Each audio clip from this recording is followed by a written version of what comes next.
Ben Simmons and his experience at LSU. And what does that mean for college basketball? Does it state anything about one and dones?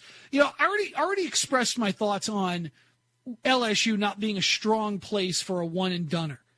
Johnny Jones not being a strong enough coach to handle a one and doner.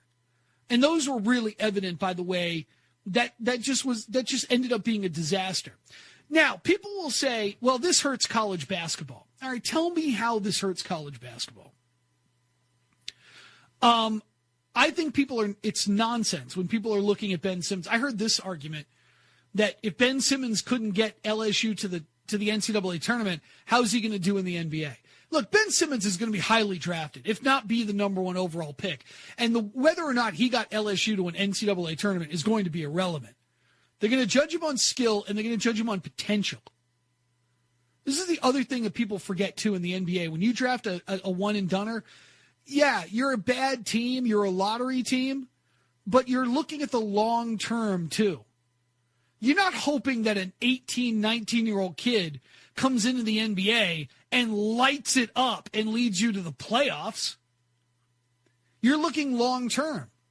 If I get 2 or 3 years out of this kid at the beginning of his career where he learns the league, he learns how to pace in an 82-game schedule, he learns his opponent, he learns the travel, he learns the temptations, he gets all of that stuff out of his way, he can become a seriously good basketball player, and that's the kind of guy we want on this team. That's why we would take a guy like Ben Simmons. It's not that he's going to come in as a rookie and average 25 and 14. He's going to come into the league and he's going to learn, he's going to get better, and when he gets really good, when he's 20, 21, 22, then you've really got something that you hope you lock up before he finds his way to free agency.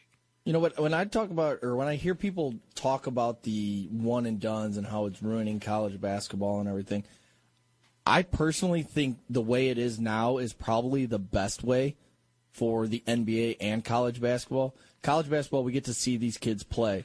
Some of these kids that were going straight to the NBA, they weren't even sniffing playing time, and then they're out or they're overseas playing. If they would have went to college, they maybe realized that they needed 2 years of development or a third year, and then maybe they had some success in the NBA, but they were just going because they were chasing money, which I can't blame them. So I feel like just this way it is now, because we're not seeing Ben Simmons every year.